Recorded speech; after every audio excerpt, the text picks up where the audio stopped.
Hi, it's Ricky of Moshville Thames once again. Now, tonight I'm joined by Birmingham-based death metal band As the World Dies. So, tonight we've got guitarist and Mr. Riff Central himself, Scott Fairfax. We also have the drummer Chris, and we have guitarist Darren. So, as I normally start out these interviews, I've got to ask, how the devil are you? Good. All good. All good. Must be exciting times for you, especially what's going to be happening in the next month. I'd imagine that is going to be a big promotional push for the album Nebula. So I'd imagine that your names are going to be all over the place in the very near future. Also. Yeah. Well, couldn't be worse than last time. So, but obviously, one of the main reasons for this interview then is in just over a month, you're planning to release your follow-up to the 2022 debut, The Agonist. Now, this album is going to be entitled Nebula. So when I interviewed you, I think it was just about over a year ago, you had 7 songs at the ready to be mixed stage. So how does it feel to finally be at this stage after all the blood, sweat and tears that yourselves have put into the music? It's good. It's a relief, I think, to have it ready and out there. Yeah, it started to get a little bit of hard work. We had too many tracks, and we had to whittle that down. Yeah, so we're kind of glad that it's there and ready, and we hope that it's as well received as the first album as well. We had actually 21 tracks on the board here. Is that? Yeah, there you go. There you So go. So I think 9 have made the album, and then there's a bonus track that is kind of sat there in reserve.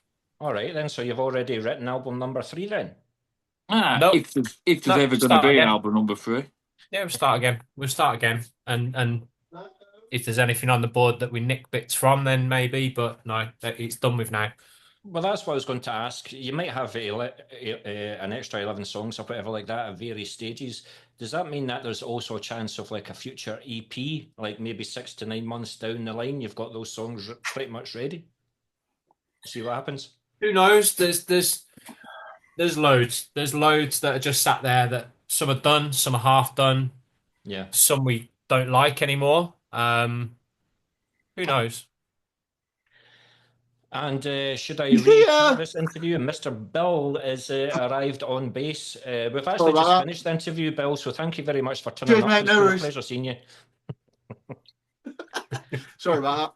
No, you're quite all right. You're quite all right. So I've asked the other guys then, how does it feel, Bill, to get it at this stage after all the blood, sweat and tears that especially you have put into it? Because I imagine you've been bullied by Scott a wee bit by changing things. You arrive at the studio, right, you know the song's in order, and then he then tells you as soon as you put your foot in the front door, he's changed riff too.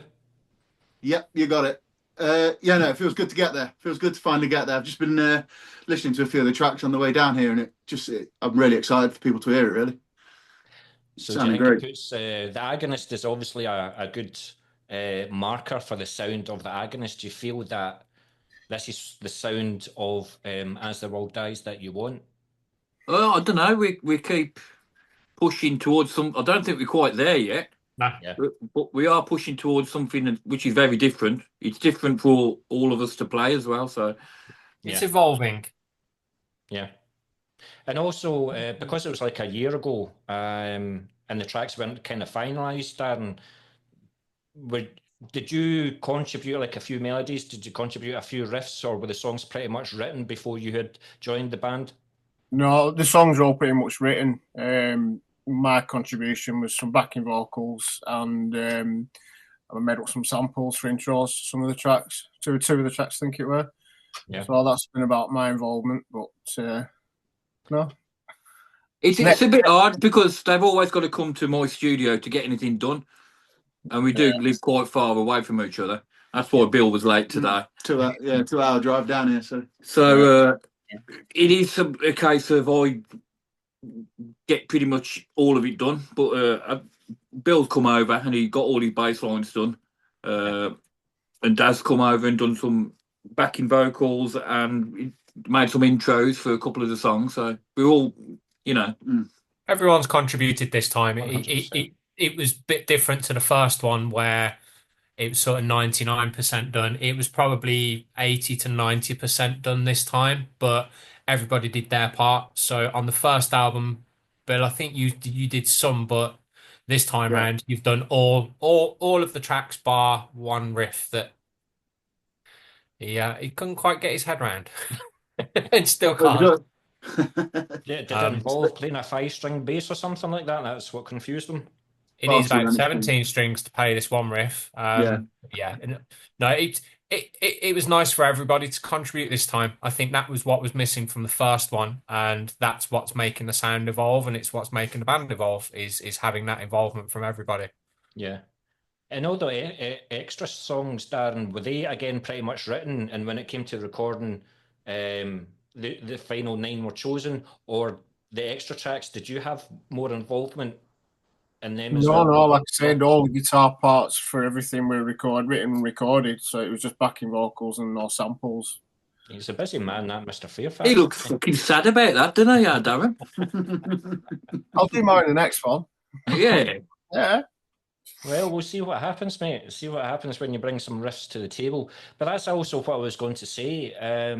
Because the interview was over a year ago and 7 songs were pretty much ready to be mastered, was there a delay in getting this over the line? Was there a chance that this could have been out in 2024? Or do you think it's just the nature of the business? Circumstances. So Scott isn't only busy with us, he's also got Memoriam as well. So we have H-Drive project and a job. Yeah, he's got H-Drive and lots of stuff going on, and our engineer as well. So the guy that masters it, Anthony Wall. So he's out with KK Downing on tour quite often. So we have to fit around his schedule as well. And he moved house just as we was booked in to go and sit and get everything mastered with him. He lost his studio space and had to move house. So there's so many things that delayed this that was just out of everybody's control. There was no reason. And the fact we had 2 or 3 versions and we wasn't quite happy with them. Yeah, we were changing stuff we were changing stuff on the very night that we sent the masters over to the record label. Me and Scott were sat there with Anthony and we were still changing some things. So we're constantly changing everything. That's why it's nice to get it sent off, because we can't change it anymore. Yeah. At one point you've just got to say that's enough now, and let it go, let it fly off into the world. Because if I remember correctly, I think you had issues with the mixing and the mastering with the Agonist. You weren't quite happy with it first time, but this time does it just seem to be that there may have been 1 or 2 bits of communication and then you're happy with the final product? No. The Agonist we was happy with straight away. The problem with that was I'd used so many different guitars and so many different amplifiers that it was hard to get a mix on it. Yeah. Like every song has its own sound. With this album, it's a bit more gelled together. Yeah. Because I only use 4 guitars instead of 8, you know.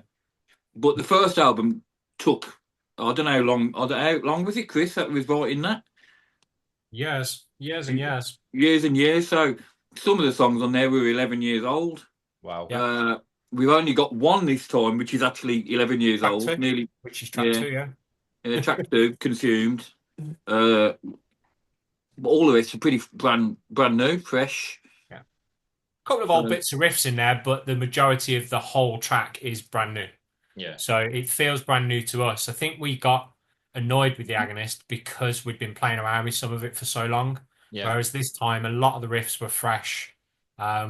And that's probably why we're talking about doing that. If we do an album 3, that it will be completely fresh. It will be brand new.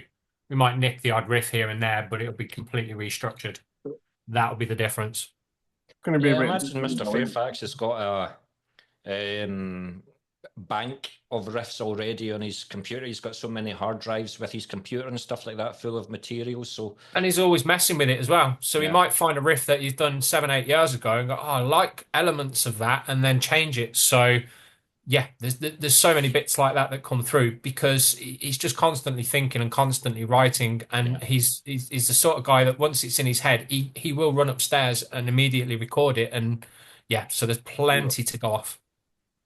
Well, hopefully some of that pressure will be elevated or alleviated from Scott with Darren coming in, and he'll take a couple of Yeah. songs off him and stuff. Oh no, he puts more pressure on me, that bloke. Definitely. How come then? How's that then? Nah, all good. But yeah, with Agonist being almost 2 years, well, actually more than 2 years old now, and some of the songs being much older than that, is there anything about the process and the recording that you did differently with Nebula? Like, for example, Chris, did you record your drums at yours or a different location again? Again, it's a split, so it's about recording. We recorded a lot of the drum work at the lockup that we had way back when. Yeah. But then some of the cymbal sounds aren't right, so we've gone back in and changed some things, changed some processes, and then when it got to the mix stage, because we'd done the drums a couple of years ago, it didn't quite fit.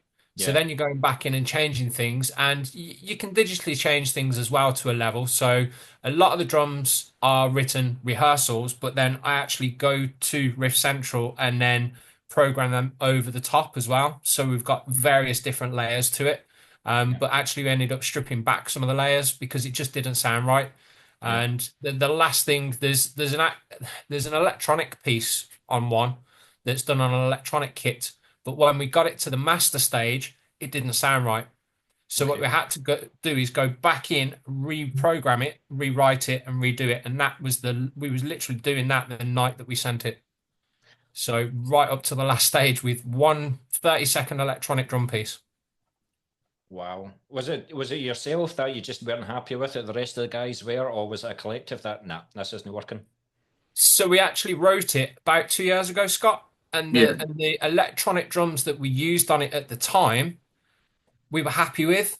But as the rest of the track evolved, the drums kind of got lost a little bit. Yeah. And then I went in We and actually changed it. we actually lost the presets. Yeah, I was going to say, I went in and changed it and then lost the original presets. So then we had to redo it, and it just never sounded the same. Yeah. You can never find it. Once Yeah. I find if you record with something, that it becomes that. And once you change something, it's very hard to get back the feeling of what you had before. Yeah. So it took us ages to try and find this drum preset for this little part. And we could never find it, so we've settled with something which was close, which sounds good. So, Sounds good, but we're still probably not 100% happy with it between us because we know only me and him will ever know what it sounded like originally. But hey ho, it is what it is. We had to move forward with it. Yeah. Yeah. Well, The trick is to bring that in live now. That's what we're working on. Is try and get the electronic drum bit into the live set. well, who's that a problem for? Probably Mr. F. We'll see. No, me. So Get there. we talked about this previously. Like, you got Anthony Wall to master the album again. Was it simply an easy choice after what he'd done with the Agonist? Was it an easy Yeah, 'cause- transition? he's got pretty much the same system of that I've got here. So Yeah. it's quite easy to swap everything onto his, and then he can divide everything up and put him into some, he can do all that. And we can kind of leave him to it and say, that's what we want. And he knows what we want now, Yeah. Sometimes some things get a bit too clean. We're a death metal band, first and foremost. Yeah. So we don't want it that clean. And we have to tell him to, rough it back up a little bit. But he knows what we want, so. And he's local as well. He's 15, 20 minutes from my house, so me and Chris can pop over and drop the system off and he'd leave it with him. I'll just take my system over, give it to him, and go back a week later, and it's all been put onto his system. So it's just ease. I don't think we'd find anyone else who'd go that extra mile for us. So Yeah. No, fair play, fair play. Did he also give you like a constructive criticism? Like, are you sure you're going with that? Or Yeah, but we wish he'd actually give us more. So if he ever listens to this, we do wish that he would challenge us a little bit more. I think that's the problem a lot of the time is people just nod their heads and say yes. And to be fair to Anthony, he will question some things, but we probably need more of a challenge. So we've almost told him the next stuff we drop off, really sort of scrutinize it and tell us. Because you need that sometimes. you know what you think it should be, but actually a separate set of ears sometimes gives you a different direction on things. Yeah, he did actually comment on some of the tightness of it. Yeah. That it weren't bang on the beat. Yeah. Okay. But I pointed out that's what gives it life. Yeah. You know, I don't want to record to a click all the time. The click is there, but Yeah. if you do something in one take and it's good enough, leave it. Don't do it again just to be on time. Yeah. Exactly on time. Give it some life. You lose the feel of it, don't you? Yeah. If it's too. Say something, Bill. I've just said something. Say something else. I'll Is the repeat most- it. You lose the feel sometimes if you're too clean. Thanks for that, Bill. I very much appreciated. But is there also stubbornness as well? Like if Anthony was to come back to you, say, I think you should tweak this, or I think you should change that, but you guys are going, nah, we don't want that. We don't want Have you met Scott? Well, that's a point I was getting at. You've got absolutely no chance of changing anything with Mr. Fairfax involved. No, but he will take constructive criticism. So yes, I think he does like the criticism sometimes because he also likes to tell you to fuck off at the end of it. But Yes, he does tend to have a very clear vision of where he wants to. Is that the diplomatic way of putting it? Well, I'm in it 24/7. Yeah. You know, so I'm there from the beginning of the idea to the end. So fuck off. there you go. Oh, he's a good boy, ladies and gentlemen. He's a good boy. But for those that are new to the band, then how would you say the new material lies in terms of the sound of the Agonist? And do you think you found the sound that you've been looking for? What would you say is the subtle differences between the two albums then? Darren, let's go to you, mate. What would you say the subtle differences are between the two albums? Nebula's probably more epic. Songs are bigger in the feel, a bit more atmospheric. No, Probably wait a what minute. I'd You've not say, turned to be into a honest. progressive metal band here or something? Sorry? You've not turned into a progressive metal band here or something? You're not singing about knights and swords and dragons and stuff? Oh no, Oh, yeah. no. But yeah, That's next album. Hey, he's hinting towards Genesis again, isn't it? Ish. But yeah, so you feel it's more epic, Dan? yeah. Obviously, you've got to hear it to make your own judgment. But yeah.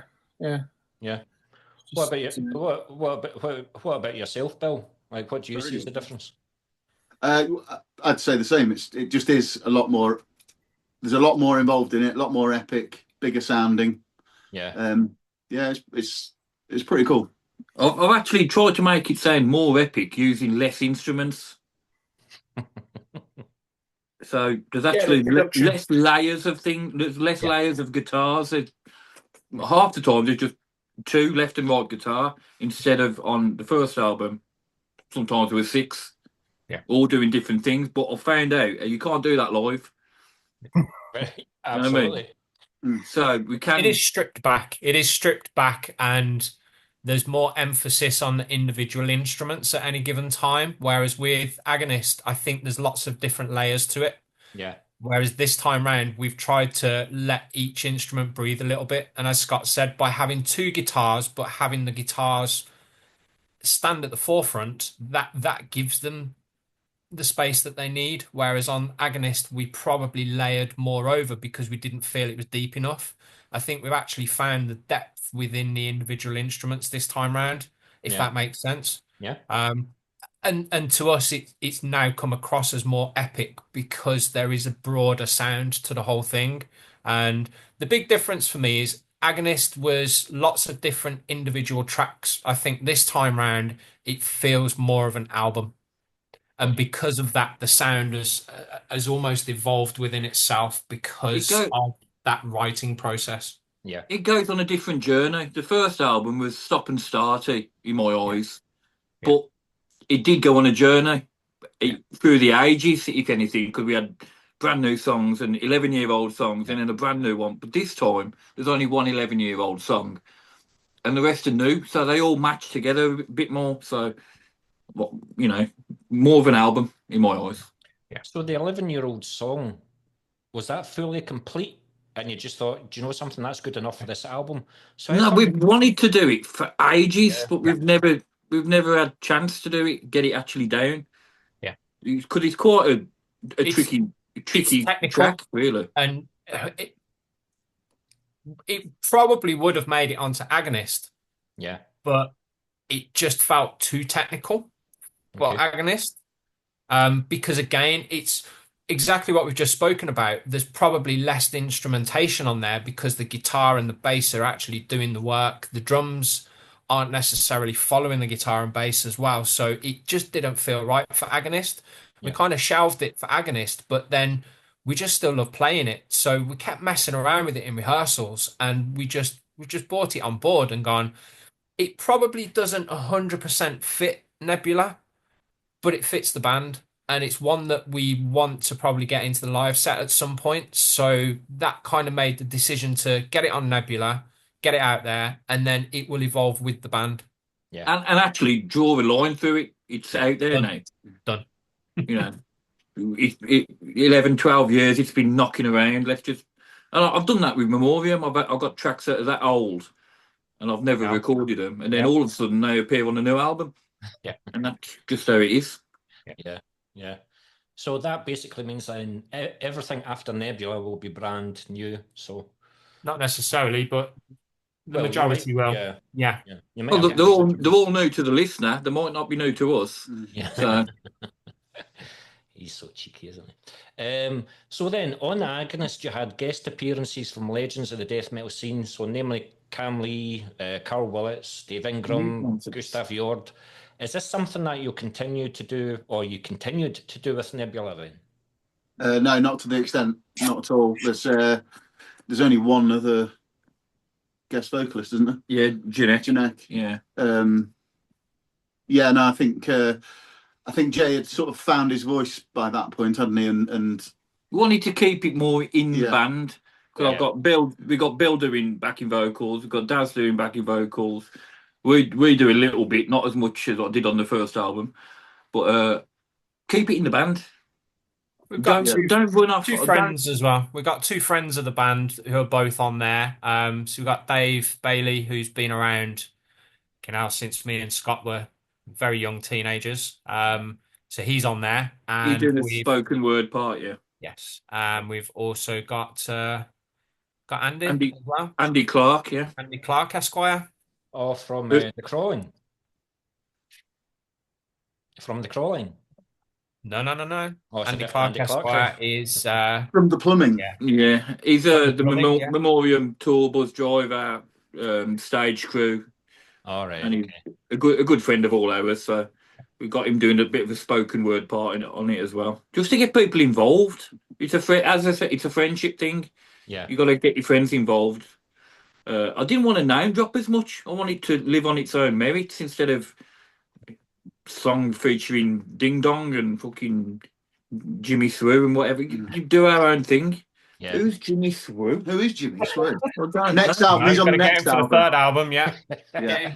Jimmy fucking Swoo. But I think that all feeds back into the album sounding more like us because it actually is us rather Can you than Google it? Who's Jimmy Swoo? Jimmy Swear. I'm going to check. I've never heard of him. Never heard of him. Google. No, very, very cool. So how was it, Darren, for you then to get some vocals in again? No, because you've done it a wee bit in All Consumed, eh? Yeah. It's not new for me. Yeah. Screaming into the mic.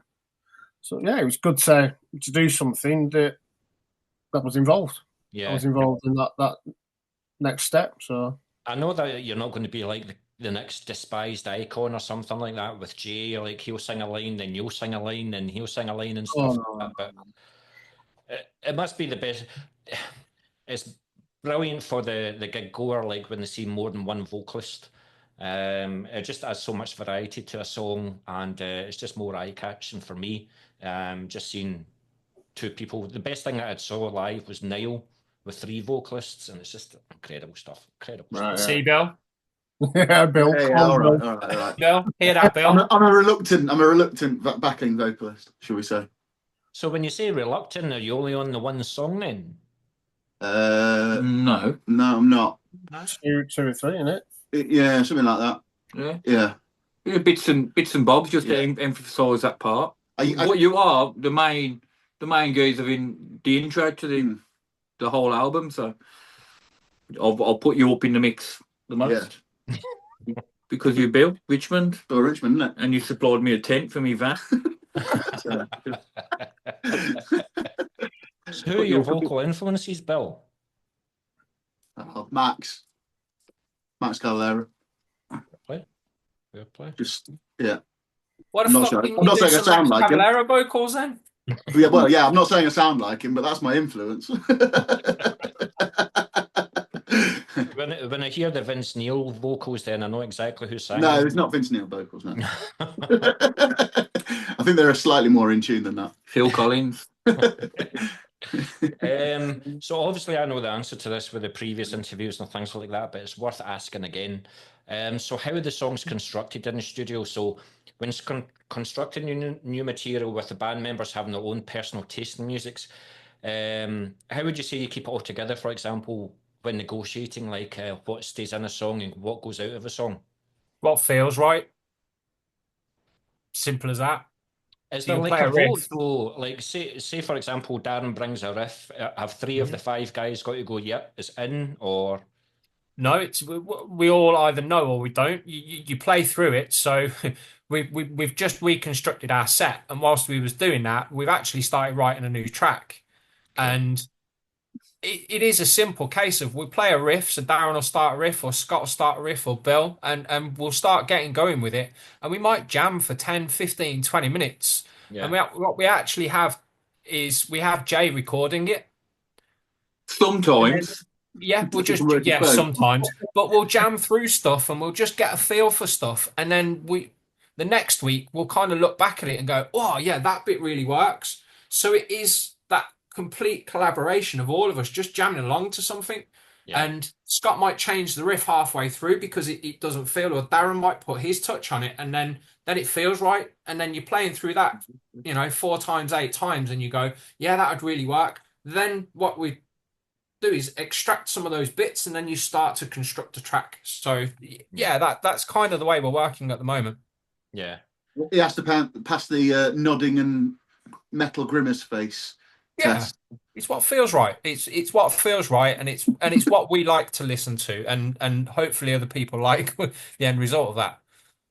I mean, one of the things that I can say about As the World Dies is you don't do blast beats. You're play more 'em. interested in the groove. You want people to bang, you want people to move. And that's exactly what I'm interested in. Blast beats are good here and there. Could I listen to a 30-minute album full of blast beats? No. No, turn it off, switch off, don't you? 100%. There's a place for everything, and if you want blast beats, there's loads and loads of really good bands out there. I love a good blast beat now and then. Simple fact is, I never learned how to play a blast beat because it never fitted with what me and Scott were jamming around with, and that's where it's come from. Most of what we play is what we wanted to learn and play ourselves, and it's just evolved from there, really. Yeah, cool. But Scott, like, with you doing a lot of the riffs then, how does that work for you? Like, do you sit down and say, right, I'm going to have a memoriam night and you write memoriam riffs, but then you think, do you know something, that might actually work better with As the World Dies? With all the projects that you're in, how do you keep them all separate? Well, mainly the main thing's tuning. Yeah. We tune a lot lower than Memoriam. So once I do a track in that tuning, that's As the World Dies. Right. Dropped A, As the World Dies. Drop B, Memoriam. And then sometimes if it goes a bit too not metal, it turns into a H-Drive project track, or so I can just slot it in depending on the tuning. Yeah. Wait a minute. If you've got 8 guitars tuned for As the World Dies, then how many frigging guitars do you have? Accountant. I can't count over 4, so we're stuffed. We've taught him 4 now. Yeah. 20, about 25, 26, 27, 28, 29. So one for every day of the month then for each of your projects. Good. Yeah. Cool. You got on your backup as well. Yeah. That's only if I break a string, I just swap guitar. I don't bother putting new strings on. Terrible. But there was a lot of keyboard influences within a lot of the tracks of The Agonist. Is this something that you've continued with Nebula then? Because I was thinking of Desolate, for example. Do we have more of the same within Nebula? Not so much. I don't think they appear when they need to appear. They're not just, as I said before, they're not just layered. I've just not layered everything on top of each other to make a racket. We had a few strip down sessions, didn't we, where we actually listened through the tracks and we took a lot out. How did I miss those? Hmm? Seeing you lot stripped down. Yeah, How did I miss that? you got to be I'm there. gonna have a drink. But yeah, they're still there. There's still elements. There's still keyboards. There's lots of bits here and there where they're needed. Yeah, cool. No, because I especially like that. I added a lot of atmosphere. But I was actually going to go back to Jay, and the lyrics for Theo. Is he still upset about that? Like, do you still wind him up about that because he can't say Theo? Well, we wind him up about his Yeah. lyrics constantly. Literally anything. Everything he writes. Yeah. Scott's probably got some notes kicking around there that were Jay's vocals that we've scribbled through and rewritten for him. I bet you'll find a book in a minute, and there's loads in there. We're constantly changing. There you go. Constantly changing his vocals. Good stuff, man. Good stuff. Who the fuck? So there we go. Thanks very much for joining us back again. So going back to the recording and the construction of the songs, how's the recording for you all? I'm thinking, was it an easy process? Was it just get in the studio and record, or was there a few tracks, Bill, that just you had to do over and over and over again because it just... Hang on. I feel like I'm being led down a path here. Have you been speaking to someone? Oh, fucking hell. Not at all. Well, so I basically came down and did a track a night. No, you did 3 one night. I did 3 one night, but yeah, for the majority of it, it was basically a track a night. Because by the time I got down here, and it's all after hours, so it's doing it in the night. When you're knackered and yeah. Don't give excuses. So now I'm going to use all the excuses under the sun. Oh, okay. Yeah, so that was my process really. Come down and do what I could with the track. And so, how far away from you are from the studio, from Riff Central? It's between an hour and a half and 2 hours, depending on. So when you're really there, you want to maximise your time. Yeah, exactly. Yeah. But how does it feel like when you record something this evening, and then you come back down the next evening, and Scott says, "Right, we're going to redo." Yeah. That first evening again. It's soul destroying. Yeah, that hurt a couple of times. No, I don't think we ever done nothing like that. No. If we'd stop on a track until that was finished and not move to the next one. Yeah. So, Yeah, no, it wasn't as bad as all that. It was. And I just fixed things myself anyway. So. I find recording stressful. I have red light fever. So as soon as I could sit here and play the riff over and over again, as soon as that. So what he started doing was just telling me to turn away from him. So I'd have to face away, and then he'd go stand in the corner, playing the riff over and over again, and then he'd just go, "Yeah, you can stop now." Actually, I just wanted to see your ass. Yeah. Well, I mean, can't blame you. You're only human. It's as if you were just back at school, go and stand in the corner. That's exactly what it was like. I had my dunces hat on every night. Scott, why don't you just make this simple, mate? Why don't you just make As the World Dies a solo project? Because it ain't one. It's me. Yeah, there's no fun there, is there? It's me. I want to get in the studio and play the songs. Yeah. I can, and I have wrote hundreds of songs, and they're all here on me. No one ever hears them. I want actually people to hear them, but I'm not going to go up on stage with a drum machine. And I had seen bands like that, and they're brilliant, but it's not for me. Yeah. Yeah. No, fair play. But when we arranged this interview, I thought it was because I'm going to point the finger at you again, Scott. I noticed in the last song off the album, Final Resting Place, you wrote the lyrics to the song. So how was this experience for you? Because it's normally you just write the music, but what made you pick up the pen and write the lyrics to this one? I think it needed it. We nearly did it as an instrumental at one point. Yeah, it was very, very nearly an intro. It was last really minute close. on need to get these vocals on it. you know, I've been around Carl Willits for one, Yeah. and I like the way he writes, you know, formats the song with his. Sometimes he leaves it before he does his vocal. That's Carl Willits' way. Yeah. So I kind of knew the way that the lyrics have got to go. I can't do lyrics to save my life. I can just about play guitar. Um, so I wrote the lyrics. I know the format, and I got Jay to do them, and it come out pretty good. I think it was really good. He nailed them vocals. Yeah. I think the pressure was off Jay because they wasn't his vocals, Yeah. and I think he felt a little bit precious because Scott was quite involved with that track. Yeah.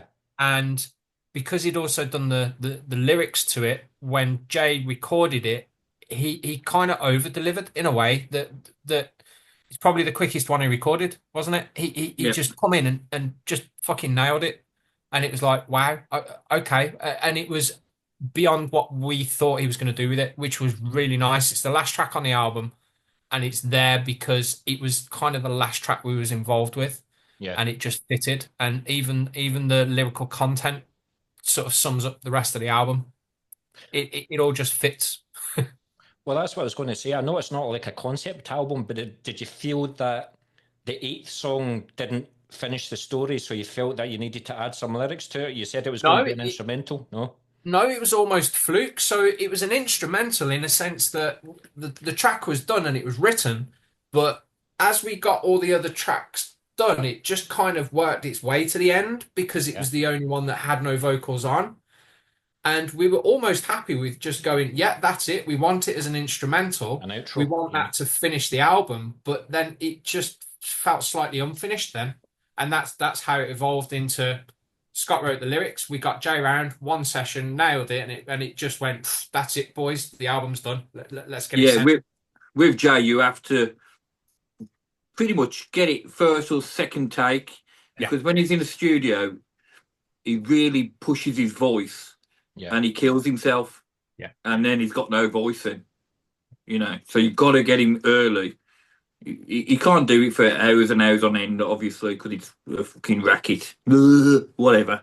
But you've got to get him early. So I showed him how to do it, the timings of it all, and he did it in 1 or 2 takes. And then I just overdubbed him again, because we've done a lot of downside, you know, Glenn Benton with the low and the high. That's we've kind of got that with Jay now, where that's his style now as well. It just fills it out a bit more, so makes it a bit different. But 2 questions: how did Jay take it for somebody else write the lyrics, and Loved also did you have difficulty portraying to Jay how you would like him to sing them, or did it come naturally to him? No, he loved the lyrical content. He understood the process Scott had gone through to get the lyrics where they were. And I think he actually really enjoyed delivering that. And that's why we got it within only a couple of takes, because he just took on board the whole concept and it just made sense to him. So he nailed it. And I think he actually felt really chuffed at the end of it as well, because it was such a quick turnaround on it. And he just, not relieved, that's the wrong word, but he felt like he'd done it justice, and he almost put it to bed straight away as well, and it just finished everything off really, really well for us. Yeah, because we have a lot of times, me and Chris told him not to do so many fucking words, you know. Make it mean something. Don't fit a word in just to make the fucking word fit. Take it out, if anything. Get less in a song. The less you got to sing, the less you got to remember. Yeah, you know. I mean, you look at Autopsy, for example. Sometimes you've got like 20 lines in a sentence, and it's a noise. Whereas you've got Walker from Cancer, like, let me out of here, burning in the cell, my casket breathes a stench, or burning. And I don't know why I'm singing burning casket to you, but yeah, less is more sometimes. Less is more. Yeah, and that's what Scott took from a lot of Carl's influences. Is it was the lyrical content and it's the flow of that. If you can make it flow using less words, it gives more emphasis to the words that are in there. Yeah, 100%. No, fair play. But while we're on the topic of lyrics, then now I know that it's not a concept album, as I've said, but you are telling a story. So, are you allowed to tell us what kind of story that you are portraying, or would you like the listener to look at the lyrics and make their own story? No, I think we should let Darren answer this. Yeah. And what is that? Go on, I Darren. don't know all the lyrics yet. You get the sense that there's a story. Look at them When two you listen to snickering. the Look at songs that. and the way everything builds up. But everyone's going to take get their own idea of the lyrics anyway, aren't they? It's going to mean something different to each individual, I imagine, really. Yeah. From what I have read. I've actually been reading through the lyrics today, and just for some other stuff, some promo stuff we've got to do. And I think my take on some of them is different to the other guys. I certainly read a different story into it, but as you say, it's not a concept album, but it leads you down the same path. I think each track, that's where the lyrical content and the musical content have to combine. I think when you hear the album, the musical content will give the lyrics their feeling, and it will be different for everybody. Yeah. Also have to ask, so why the title Nebula? Did you have three or four different titles for the album, and then you all ended up with Nebula? Was it going to be called something else until 3 months ago? No, we settled on Nebula quite a while ago. Ironically, mainly down to a track that isn't on the album, is the honest answer. Yeah. What So the fuck's he on about? What ain't on the album? I can't really say on here. The male and female vocalist duet that was going to go on there. Yeah. Now I know what you're on about. So and I'm not going to say too much about it because it might reappear, it might not. Well, Bill's still looking at the board. He's like, nah, I still. He's got a fucking clue. It's giving me palpitations looking at it. So that kind of came from that concept, and also it kind of fits with the band name. So as the world dies, we are on a little ball in space, and when it explodes, the rest is self-explanatory, then, isn't it? There you go. And it fitted with what we was playing around with at the time. But that main track that kind of influenced the title, it's not on the album. Yeah. Yeah, but we have got a intro, the track number 1, which is called Apophis, which is the meteorite, which is about, could hit the Earth and bye-bye to everyone, bye-bye to the planet. Yeah. So it is about looking up to the sky and thinking about life as well. So we only get one shot of this, don't we? So live each day to the fullest. Yeah, and looking at a bottle of Baileys. Or the bottle of a Baileys. But obviously the main difference with the Agonist being released and Nebula being released is that you're now signed to Reaper Entertainment. Yes. So how did that come about? How's the relationship been so far? And what do you hope Reaper will bring to As the World Dies? Chris? So we was actually speaking to Reaper before the first album was released. But Reaper were in their infancy at the time, and they were just working their way around getting all of their processes in place. And it was too much of a gamble for them to take a completely new band on. Okay. And we'd also been speaking to Transcending at the same time. Yeah. And we all just felt that it was probably better to get the debut out on Transcending rather than to Reaper. Yeah. With the release of the first album, it gave Florrie at Reaper more confidence that, it's not just a 5-minute band, if you like, because Scott's main band was Memoriam at the time. They're signed to Reaper. So Florrie also had to be cautious with that. Totally understand that. Memoriam are, they are who they are. And it probably wasn't right to have As the World Dies on there as well at the same time. I think enough time has passed now, and Florrie's stayed in touch with us throughout all of this whole process, and the conversation was, yeah, let's get the second album out on Reaper. We're really happy with that because of the amount of support they're giving. Already we've got videos out there on YouTube. We've got lots of promotion happening. That is seriously ramping up over the next few weeks, and that hopefully will get the album out to a larger audience. We just want people to hear it. Ultimately, that's why we do this. We want people to hear it. And once the album is out there, we're hoping that that will then get us onto some bigger and better gigs so that we can get the music out there live. That's the ultimate aim. We just want to be out there playing gigs. I think Scott and Bill are chuffed with that answer there. Big smiley faces, couldn't have said it better themselves. No, but I have played one more thing. Reaper paid us more, so I knew it came down to that. I knew it came down. I'll edit that out. But yeah, I mean, I played some Reaper bands on my radio show, like Necroted and is it Parasite Inc. It's Parasite Inc. It's not it's not them. Pick up a They got some good bands. They got some really good bands on there. You got Metal Church on there. You got Alvin King. They've just released some Alvin King stuff. Yeah. There's some good bands on there, and it's great for us to be in the mix with those guys. We're just kind of chasing their tails a little bit as the unknown entity, but yeah, we enjoy that. Oh, just prove them all wrong. Prove them all wrong. But how do you see the album being released? I mean, I know that you've released the single "I Am the One" and my preferred single, "Dark Oblivion." Are there plans to release another single before the album release, or are you just going to? It's a simple answer. There should be one more release in next couple of weeks. I think, Scott. It's not confirmed yet, but next couple of weeks, one more release, and then 21st of March, boom, there we go. You can have the lot. So what do you think? You can actually tell them the name of the song if you want, Chris. Under a blackened sky. Under a dying sky. Under a dying sky.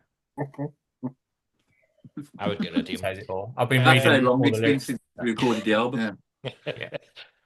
But that sounds like it's either going to be a darker song or it's going to be a faster song than what we've heard so far off the new album.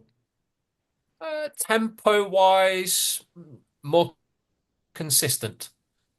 It's slightly more than Dark Oblivion. It's in our eyes, it's an easier track, which should make it a little bit easier listening. Yeah, it's one that you can have in the background, sort of nod your head to. It's what I'd call a familiar track. It's one that you think that you've probably heard before because it sounds quite familiar in a sense that the rhythms are there. I've heard it before. It's an easy track, and it's the reason for it is Dark Oblivion is now in our live set, and this track is also in our live set as well. So we're trying to sort of aim for what we want to be playing live to be the releases that we make. Yeah, we're going to be talking about live sets in a few seconds.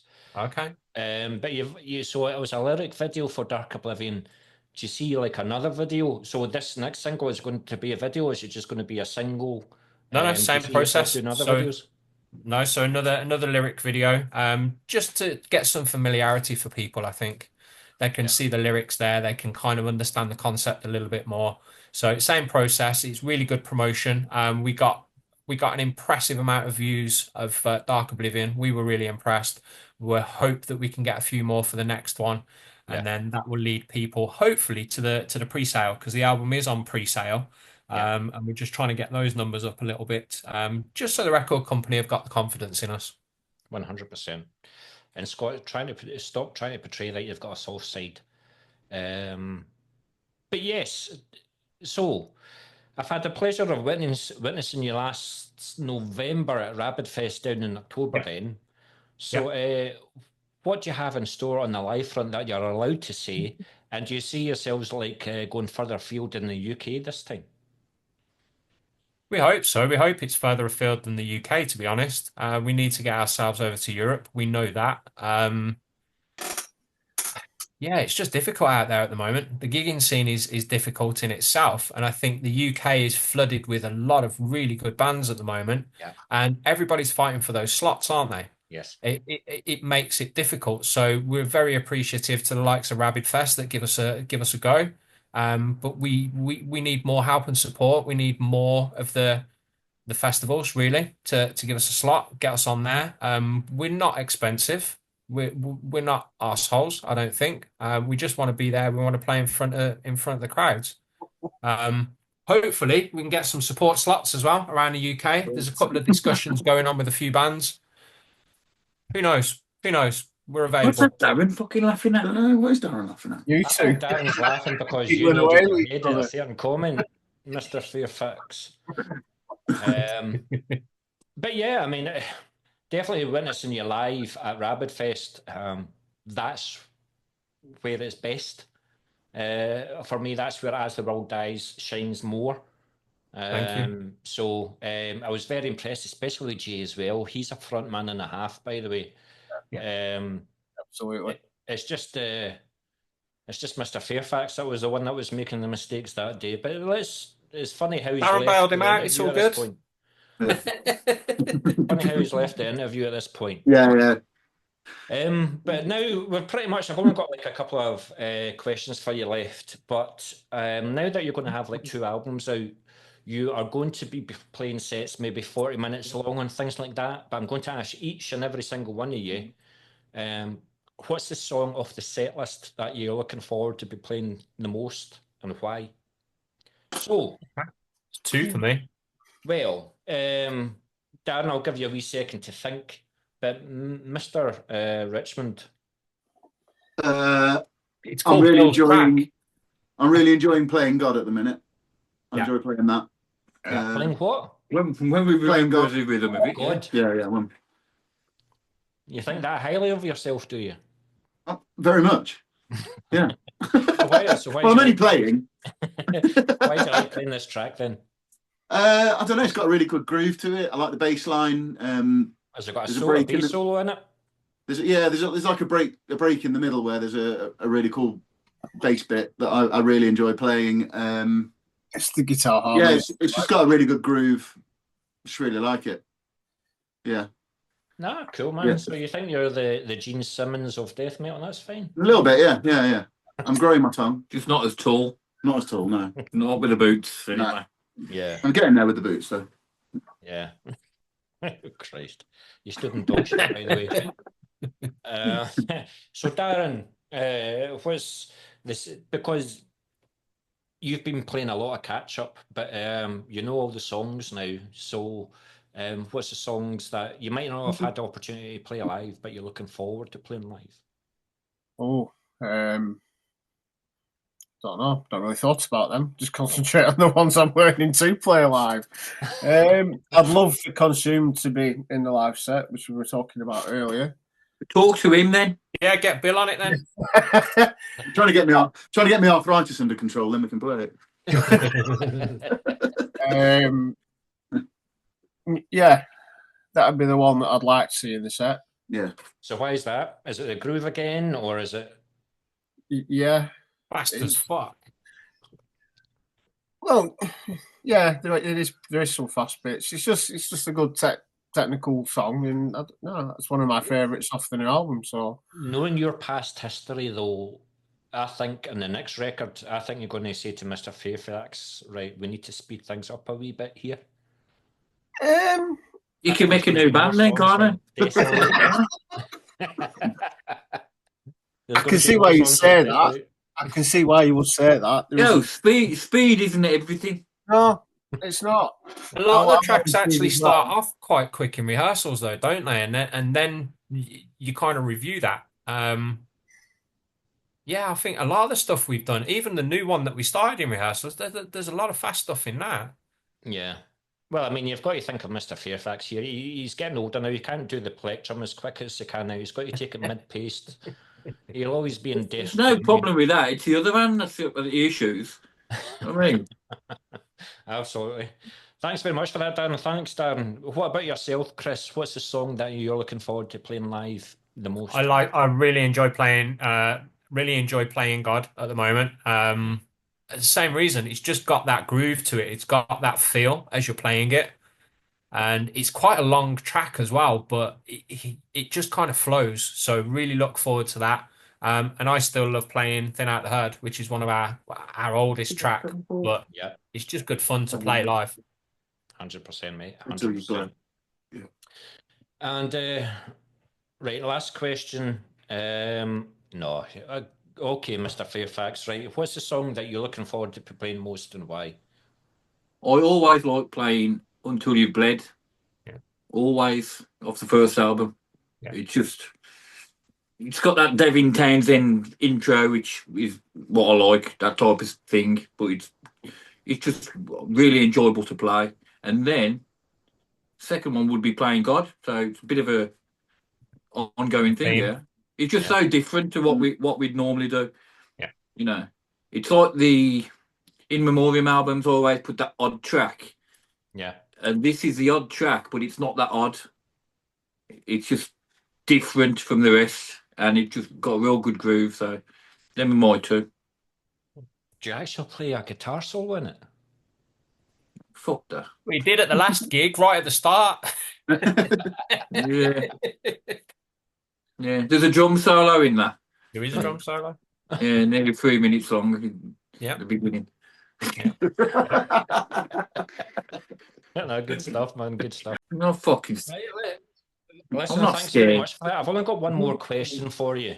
But as you're probably aware, I've started another 40-minute conversation because this is the type of question that you guys are geeks about, and you love to talk about the instruments that you used for the recording of Nebula.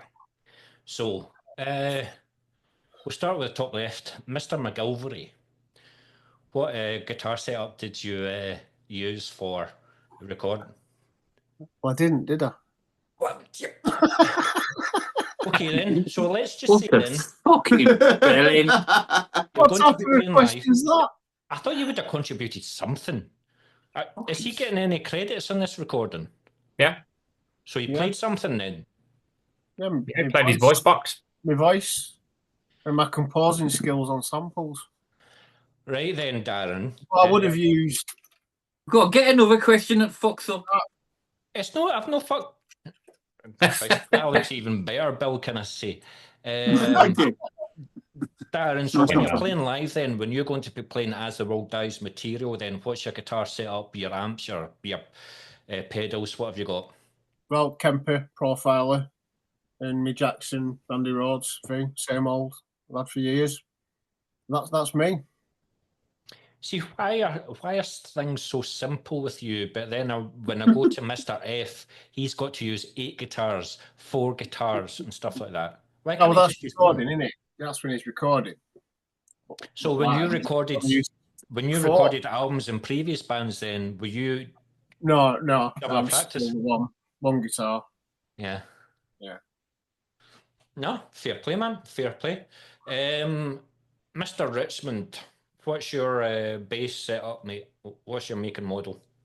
Well, so for recording here, I used Scott's. He's got a Tobias bass that was just here. That's convenient, and it sounds great. And stops in tune at a low tune. For recording. For live, I have an LTD Tom Araya signature bass that I use mainly, and then I've got an Epiphone Thunderbird that I also use. Can And I then ask I've you got a silly question then? Why didn't you use them for the recording? You're more familiar with them than Scott's bass. Well, I think we knew we used that for the Agonist album as well, so we knew how it was going to react, how it was going to sound. It sounds great for recording and for what we do. And as Scott says, it holds its tuning well. Yeah, well, sometimes if Bill brings a bass out from his van, been on the road for an hour and a half, Yeah, it takes a while to warm up. Yeah, People don't realise with the heat of different heat, things change, tunings and stuff. So that's always here, and it's got a really good sound. It's dialed into my system anyway. Yeah. So I know what preset to use, and that will sound brilliant. We didn't really have time to get Bill's, leave it here because we're rehearsing with Bill's. Yeah. But if we left it Bill's here and had a play out with it, we could dial that in quite well. But that's sort you go to it and it works and it's bang on. Yeah. So when you play live then, Bill, is it a bit of a task to tweak the tuning to get it what it was like in the recording, or you just do your own thing when you're playing live? No, I've sort of got my setup and my sound, and we just go with that really. Yeah. Yeah. So I've got an orange Obi-Wan 500 head that I use a bit of overdrive off that, and then I've got a Boss pedal that I use as well, overdrive, and I mix the two together and get my sound that I'm comfortable with live. Yeah. Yeah. Cool. Thank you very much for that, Bill. Chris, tell me about your drum setup. Like, say for example, like the snare for the Agonist. Did you tweak it? Did you tweak the sound for Nebula then? Did you change the sound of the snare? Different snare. So Yeah. my main kit is a Tama kit. I'll be honest, when I got the kit, I didn't like the snare. So I stuck with my old snare, which is an unbranded steel snare that I've had for 20 years. Yeah. It battered, absolutely battered, and that's what I used for Agonist. But I broke the skin on it, so I had to start using the Tama for a little while. And as I was using it in rehearsals, I managed to get it tuned to where I wanted it. Yeah. And that's the snare I'm currently using. And my backup is the old steel snare. So it just, yeah, it's pure fluke that I ended up changing the snare. Yeah. You much So happier with this sound, or do you wish you had the original sound that you had? No, I'm happy with the sound that I've got at the moment. But the honest answer to that is that snare's going to go soon as well. So I'll end up switching back over. Yeah. Stop So yeah, hitting them so hard then. You've got to feel sorry for your drums. You're battering them. no, you got to hit the fuck out of them. That's what they're there for. Yeah. Don't tickle them. You fucking pound them. So yeah. So by default, the snare changed to the Tama snare that I'm currently using for live. So yeah, it's Tama kit, DW pedal, and then a whole array of cymbals. I don't have a brand that I stick to. I find what I like, use it, break it, and replace it. So yeah, Are you the simple drummer as. that's got like half a dozen holes in every cymbal and stuff like that? And Yeah, looks like a turned upside dinosaur down? ran around and took chunks out of all of them. Yeah, absolutely.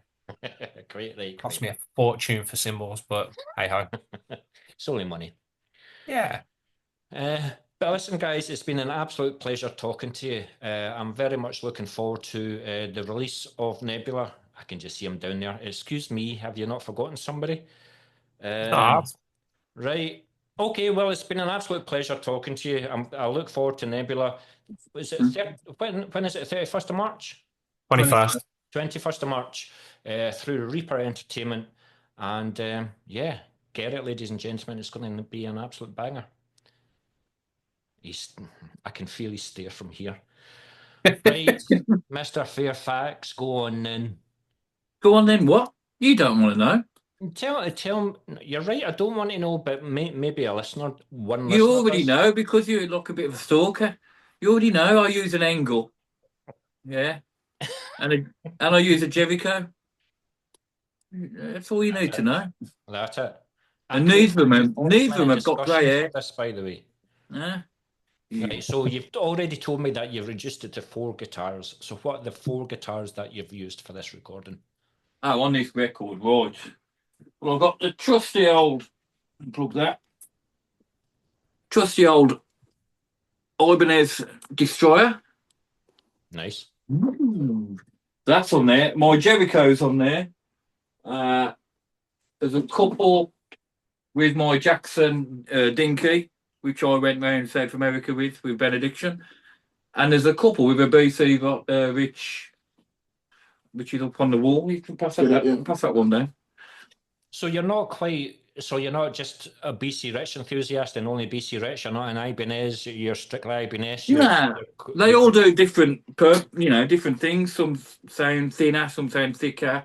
This one's got a Floyd Rose on it. I wouldn't play a Floyd Rose live because they go all out of tune, and it's just a lot of hassle if you break a string live and you've got one guitar. You in the shit really. Yeah, just. But this is quite heavy. I wouldn't play. This is what model is this? NJ fucking platinum thing. It's just way too heavy that is. It's like a bass guitar. It's really heavy, so I wouldn't play that live. Yeah. I'm 47. Fuck off. You look at. But I noticed that none of those guitars were like 7-string. So I don't know, because you've got all these guitars, because you like the keyboards and things like that. I don't know whether you want to be in a band like Nightwish or something, or Dragon Force. Mate, will you stop it? It's fucking wrong.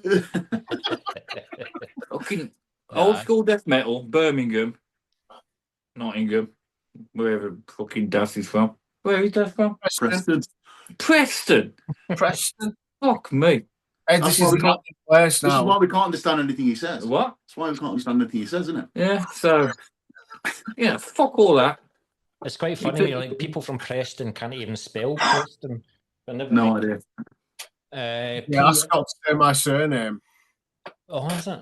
Is it? That's to say my surname. I bet I can't. Come on, Scott. What's my surname? Is it? MacGyver, innit?